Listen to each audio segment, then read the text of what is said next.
The legacy of the Crusades. With Acre's fall and the loss of Outremer's last remaining strongholds, Latin Christendom's political and military presence on the mainland Levant came to a definitive end. The final conquest of the Crusader states helped further to validate Mamluk authority and the Sultanate's power in the Near East held for more than 2 centuries. In the West, however, the Kingdom of Jerusalem's collapse caused widespread shock and anxiety. Not surprisingly, explanations were sought and recriminations leveled. The Levantine Franks were derided for their sinfulness and propensity to factionalism. The military orders criticized for pursuing international interests rather than focusing upon the Holy Land's defense. Commercial contact between Europe and the Muslim Near East continued long after the year 1291, and Cyprus remained under Frankish rule until the late 16th century. But the mainland Levant remained a target of holy war. From the 1290s onwards, many detailed treatises were composed in Europe, advancing various plans and methods to secure Jerusalem's reconquest. New expeditions to the Near East were discussed, some were even launched, one culminating in the brief capture of the Egyptian port of Alexandria in the year 1365. Through the 14th century and beyond, many more crusades were preached and wars were fought against the likes of heretics, Ottoman Turks, and the papacy's political enemies. The Templars were dissolved as an order in the year 1312 after accusations of abuses and neglect spearheaded by an acquisitive French monarchy, but other military orders survived through the Middle Ages. The Hospitallers established new headquarters, first on Cyprus and then on Rhodes and later Malta, while the Teutonic Order carved out their own independent state in the Baltic. Yet despite all of this, no crusade ever reclaimed the Holy City, and Islam's hold over the Levant did not weaken until the early 20th centuries. Indeed, 900 years ago, a vast Christian army summoned to holy war by the Pope rampaged through the Muslim world of the eastern Mediterranean, seizing possession of Jerusalem, a city revered by both faiths. Over the 200 years that followed, Islam and Christianity, both two of the Abrahamic faiths or religions, fought for dominion of the Holy Land, clashing in a succession of chillingly brutal wars. The Crusades. Here, the story of the epic struggle is told from both the perspective of Christians and Muslims. It is a vivid and fast-paced narrative history, exposing the full horror, passion, and barbaric grandeur of the crusading era, revealing how these holy wars reshaped the medieval world and why they continue to influence events today. And, of course, started in the 10th century, going all the way to the 14th, as you can see, and having certain outcomes today. To begin with the causes and outcomes, the Crusades were, at the very least, as much acts of Christian aggression as wars of defense. It is certainly true that Islam had initiated its own unprovoked surge of invasion and expansion in the 7th century, but the mercurial vigor of this onslaught had long since slackened. The First Crusade was not launched in response to an overwhelming and impending threat, nor was it the immediate result of any catastrophic loss. Jerusalem, the campaign's goal, had been conquered by Muslim peoples from some 4 centuries earlier. Hardly a recent injury. The accusation of widespread or systematic abuse of Christian subjects or pilgrims by the Islamic overlords of the Levant also appear to have had little basis in fact. After the First Crusade's seemingly miraculous success and the foundation of the Crusader states, the war for the Holy Land was perpetuated by cycles of violence, vengeance, and reconquest, in which Christians and Muslims alike perpetuated acts of savage brutality. Was it a conflict like any other? Through 2 centuries, diverse forces combined to fuel and propel this struggle.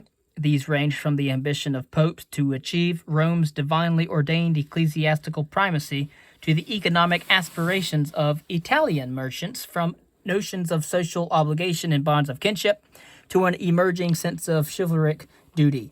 Leaders, Muslim and Christian, secular and spiritual, came to realize that the ideals of holy war could be harnessed to justify programs of unification and militarization, even to facilitate the imposition of autocratic governance. In this respect, the Crusader Wars conformed to a paradigm common to many periods of human history, the attempt to control and direct violence, ostensibly for the common good, but often to serve the interests of ruling elites. In the case of Latin Christian crusades, the Islamic Jihad, however, this public warfare was imbued with a compelling religious dimension.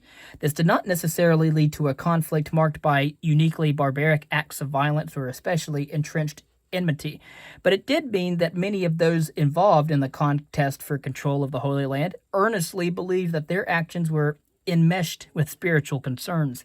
Popes like Urban II and Innocent III preached crusades to affirm their own authority, but they also did so in the hope of helping Christians find a path to salvation. Venetian crusaders may have had an eye for an earthly profit, yet just like other participants in these holy wars, they seem to have been moved by a heartfelt desire to attain a spiritual reward.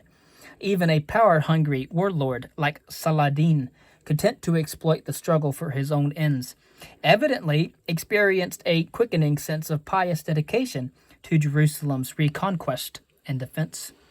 Of course, not all crusaders, Frankish settlers, or Muslim warriors felt these religious impulses in equal measure, but the pulse of faith, pervasive and enduring, resounded through the 2-century-long battle for the Levant. This devotional element infused these wars with a distinct character, inspiring remarkable feats of resilience, fortitude, and on occasion, intolerance. It also helps to explain how and why tens of thousands of Christians and Muslims continued to participate in this protracted struggle across so many decades. The enthusiasm of Near Eastern Islam is more easily understood. Jihad was a devotional obligation rather than a voluntary form of penance, and generations of Muslims could take inspiration from a mounting succession of Zangid and Memluk victories. The lasting appeal of crusading in Western Europe is more striking, taken against a backdrop of an endless sequence of depressing defeats and the redirection of holy wars into new theaters of conflict. The very fact of continued recruitment through the 12th and 13th centuries and beyond illustrates the compelling allure of taking the cross, of participating in an endeavor that fused the ideals of military service and penance, and ultimately purifying the soul of sin. From the year 1095 onwards, Latin Christians wholeheartedly accepted the idea that crusading was a permissible and efficacious form of devotion. There is virtually no sign of concern over the union of violence and religion among medieval contemporaries, and even when criticism of the crusading movement gathered pace, the questions raised related to issues such as wavering commitment and finance, not the basic principle that God would support and reward wars fought in his name. Accounting for victory and defeat, if the continued attraction of crusading was noteworthy, so too was the associated survival of Frankish Outremer for close to 200 years. Even so, there is no escaping the fact that, in the end, the Latins lost the war for the Holy Land. The path from the First Crusade's victory in the year 1099 to Acre's fall in the year 1291 was by no means simply a spiral of defeat and decay, but equally, we see over these 200 years, from the Second Crusade's failure at Damascus in the year 1148 to King Louis the Ninth of France and his capture in Egypt in the year 1250, there hardly was a tide of success. Whenever historians have sought to explain this trend, the focus generally has turned to Islam, to the supposed resurgence of jihadi enthusiasm and the shift to Muslim unification across the Near and Middle East. Yet, in reality, until the advent of the Mamluks, enthusiasm for holy war was very sporadic and pan-Levantine, according to ephemeral at best. Of course, events within Islam did impact upon the outcome of the Crusades, but there were other, perhaps even more powerful issues at work. The very nature of crusading itself was a fundamental cause of Christendom's ultimate defeat in the struggle for mastery of the eastern Mediterranean. The idea of holy war did not remain static between the year 1095 and 1291. It was subject to evolution and development, although these changes were not always apparent to contemporaries and underwent some adjustment in response to wider developments in religious thinking, including the incorporation of mission and conversion as means to overcome non-Christian opponents. Throughout, however, crusading expeditions remained badly suited to the business of defending or reconquering the Holy Land. To survive, the Crusader states desperately needed external martial assistance, but in the form of permanent, or at least long-standing, and obedient military forces. More often than not, Crusades actually brought short-lived injections of massed armies, often adulterated by non-combatants, led by independent-minded potentates fixed upon their own objectives. The fact that Outremer's needs were not met by the crusading movement should come as no surprise, because this form of holy war was not expressly designed to fulfill such a purpose. Instead, at an elemental level, crusades were constructed as a voluntary and personal form of penance. Participants might expect to pursue an established goal, the capture of a particular target, or the defense of a region. They also might envisage themselves as fulfilling a duty of service owed to God, as bringing succor to fellow Christians, even as imitating the labors and suffering of Christ himself. Yet, as always, the heart of the crusading impulse lay the promise of individual salvation, which, religiously speaking, was a guarantee that the penalties owing for confessed sins would be canceled out by the completion of an armed pilgrimage. This was the overwhelming allure of a crusade, its capacity to eradicate the taint of transgression, to offer an escape from damnation. And this was why hundreds of thousands of Latins took the cross in the course of the Middle Ages. The aura of religiosity that enveloped most crusading expeditions could instill a unity of purpose and an unparalleled determination in its participants, empowering them to undertake unimaginable feats of arms. It was this sense of divine sanction and spiritual devotion that helped Louis the Ninth's troops to survive the Battle of Mansoura, that enabled the Third Crusaders to endure the grueling siege of Acre and led the Franks to risk total annihilation by marching on Jerusalem in the year 1099. Burning with enthusiasm, Crusaders could prevail against seemingly insurmountable odds, but this fiery passion often also proved to be impossible to control. Crusade armies were made up of thousands of individuals, each ultimately intent upon forging their own path to redemption. As such, they could not be led or governed in the same way as other more conventional military forces. Raymond of Toulouse discovered this to his cost at Marat and again at Arca during the First Crusade. So too did Richard the Lionheart when he twice retreated from Jerusalem. Arguably, no Christian king or commander ever truly learned how to harness the force of the crusading tempest. In the course of the 13th century, popes like Innocent III strove to control crusading through increased regulation and the effective institutionalization of holy war. But they faced the converse problem: how to tame fervor without smothering the fire that lent these sanctified campaigns their strength. They also failed to find a workable formula and new ideas about reconfiguring the whole basis of crusading activity. With professional forces stationed semi-permanently in the Near East, came too late and incited little response. Some historians have suggested that Christendom was defeated in the war for the Holy Land because of a gradual slump in crusade enthusiasm after the year 1200. A malaise supposedly brought on by papal manipulation and dilution of the ideal. This view is somewhat simplistic. True, the 13th century did not witness the same massive expeditions that had punctuated the period between 1095 and 1193, but a plethora of smaller-scale campaigns still enjoyed substantial recruitment, even when directed against new enemies and into different theaters of conflict. If anything, the decline came in Latin Europe's direct concern for the fate of the Holy Land, but this apparent deterioration, likewise, should not be exaggerated. The huge campaigns of the 12th century were themselves only spawned in the wake of seismic shocks, the fall of Edessa and the Battle of Hattin, and otherwise Western Christendom often remained immune to Outremer's urgent appeals for assistance. Domestic problems and concerns, from succession disputes and dynastic rivalries failed to harvest, and outbreaks of heresy might only too easily trump the needs of the embattled Crusader states.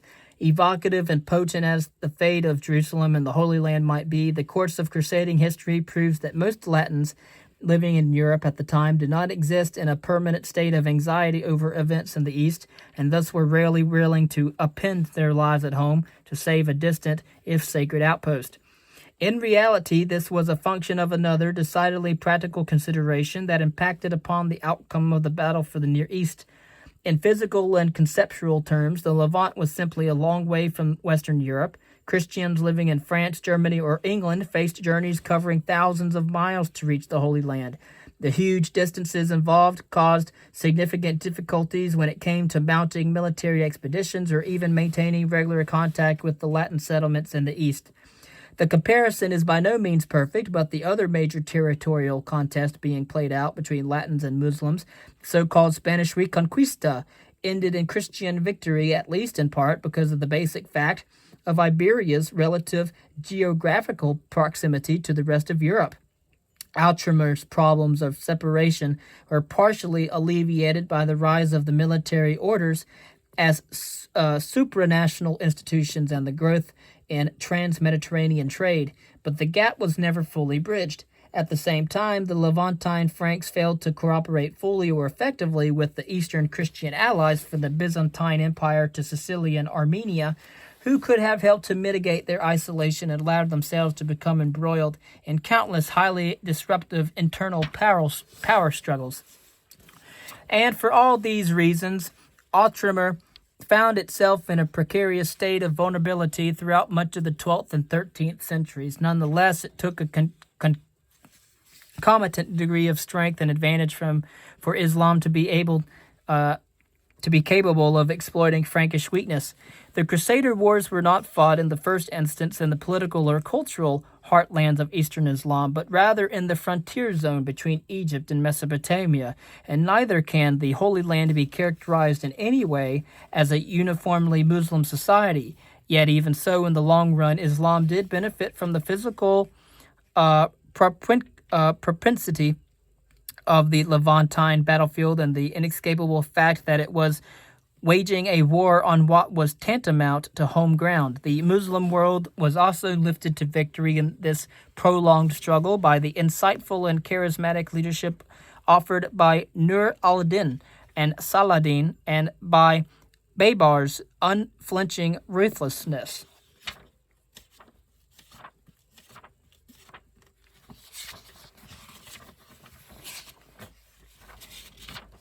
Okay. Next, let's see here. Consequences in the medieval world. The Crusades have been presented as an international conflagration that reshaped the world, dragging Europe out of the Dark Ages towards the beckoning light of the Renaissance, consigning Islam militarized and radicalized in the pursuit of victory to centuries of insular stagnation. Some have characterized these holy wars as apocalyptic conflicts that left indelible scars of ethnic and religious hatred, initiating an unending cycle of hostility. Such grand assertions rely upon simplification and exaggeration. Huge changes were undoubtedly wrought across the medieval world between 1000 and 1300. This was a period marked by population growth, migration and urbanization. Advances were made in learning, technology, and cultural expression, and international commerce was extended. Yet the precise role of the Crusades remains debatable. Any attempt to pinpoint the effect of this movement is fraught with much difficulty because it demands the tracing and isolation of one single thread within the weave of history, and the hypothetical reconstruction of the world were that strand to be removed. Some impacts are relatively clear, but many observations must perforce be confined to broad generalizations. It is certain that the war for the Holy Land was not the sole influence at work in the Middle Ages, but equally this Levantine struggle did have a significant impact upon medieval history, especially in the Mediterranean basin. Concerning the Eastern Mediterranean, the threats posed by the Franks, both real and imagined, presented the Muslim world with an enemy to rally against and a cause for which to fight. This enabled Nur al-Din and the then Saladin to resurrect the ideal of jihad. It also allowed them to impose a degree of unity upon Near and Middle Eastern Islam that, while yet imperfect, still far outstripped anything witnessed since the early era of Muslim expansion. The process reached its ultimate expression with the added and overriding danger presented by the Mongols, when the Mamluks forged a unitary state under Baybars and Kalawan. However, for all of the contact between Muslims and Latins witnessed in this era, through war and peace, Islam's attitude towards Western Christendom was not radically altered.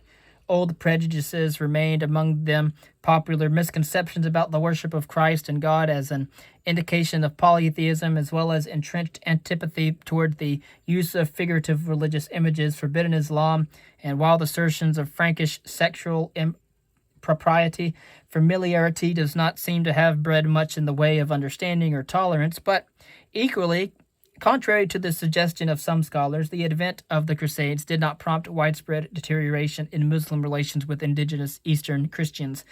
There were some intermittent signs of a hardening in attitudes, particularly in cases where native Christians living under Islamic rule were suspected of aiding or spying for the Franks, but broadly speaking, a little changed under the rise of the more fanatical Mamluks. For both Islam and the West, perhaps the most striking transformation wrought by the Crusades related to trade. Levantine Muslims already maintained some commercial contacts with Europe before the First Crusade through Italian seaborne merchants, but the volume and importance of this economic interaction were revolutionized in the course of the 12th and 13th centuries, largely as a result of the Latin settlement of the Eastern Mediterranean. The Crusades and the presence of the Crusader states reconfigured Mediterranean trade routes, perhaps most powerfully after Constantinople's conquest in 1204, and played a critical role in solidifying the power of the Italian mercantile cities of Venice, Pisa, and Genoa. Europe's adoption of Arabic numerals can also be dated to around 1200, and likely resulted from trade with Islam, though this cannot definitively be connected to contact with the Crusader world.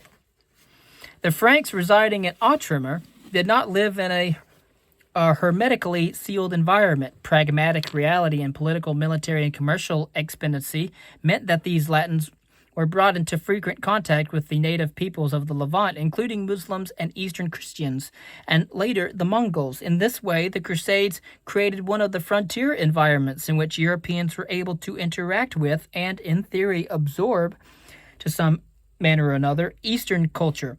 The Crusader society that developed in Outremer certainly was marked by a degree of assimilation, though whether this was the result of conscious choice or just an organic process remains uncertain. There can be no doubt that the social milieu found in the Latin East was utterly unique. This was not the result of an unprecedented degree of connection with Islam. Indeed, this type of contact was as, if not more, common in medieval Iberia and Sicily, nor was it a consequence of the ongoing holy war in the Near East. Instead, the distinctive character of Crusader Outremer was born of the extraordinary array of different Levantine influences encountered, from Greek and Armenian to Syriac, Jewish, and of course Muslim, and the mixture of so many Western European influences draws from the likes of France and Germany, Italy, and the Low Countries. Concerning Western Europe, historians have long recognized that interaction between Western Christendom and the Muslim and wider Mediterranean worlds, including Eastern Christendom, during the Middle Ages played an important, perhaps even critical role in advancing European civilization. These contacts resulted in the absorption of artistic influences and the transference of scientific, medical, and philosophical learning, all of which helped to stimulate far-reaching changes in the West and ultimately contributed to the Renaissance. Gauging the relative importance of different spheres of contact within this process is all but impossible. Thus, while the art and architecture of the Crusader Levant exhibited unquestionable signs of intercultural fusion, Crusader styles of manuscript illumination or castle design cannot reliably be tracked back to the West and categorically isolated as the sole inspiration for any given European exemplar. By its nature, the textual transmission of knowledge is easier to trace, but in this area of exchange, Otrimer played a notable role, as witnessed in the translations made at Antioch, but its importance was secondary to the plethora of copied and translated texts that poured out of Iberia in the Middle Ages. At best, we can conclude that the Crusades opened a door to the Orient, but by no means was it the only portal of contact. Other forms of change brought about by the Crusades in Latin Europe can more easily be determined. On a practical level, large-scale expeditions had a huge political, social, and economic impact upon regions such as France and Germany, culminating as they did in the interruptive disappearance of whole kinship groups and sections of the nobility. The absence of the ruling classes, and especially crown monarchs, could cause widespread instability and even regime change. The advent of the military orders and the spread of their power to virtually every corner of the West had an obvious and profound effect upon medieval Europe. As new and formidable players on the Latin stage, these orders possessed the might to rival established secular and ecclesiastical authorities. The popularity of crusading served to increase the authority of the papacy and to reconfigure the practice of medieval kingship. It also influenced the emerging notions of knighthood and chivalry by creating a new form of penitential activity. These holy wars likewise altered devotional practice, a process that accelerated markedly in the 13th century with the vast extension of crusade preaching or proclaiming, the commutation of vows, and the system of indulgences. Throughout this period, it is true that more Latin Christians stayed in the West than were actively engaged in the actual crusading activity or fighting in the war for the Holy Land. But by the same token, between 1095 and 1291, few living in Europe remained wholly untouched by the Crusades, whether through participation, taxation, or the broader formulation of a communal Latin Christian identity within society. Next, we will talk a little bit more about the modern effects of the Crusades.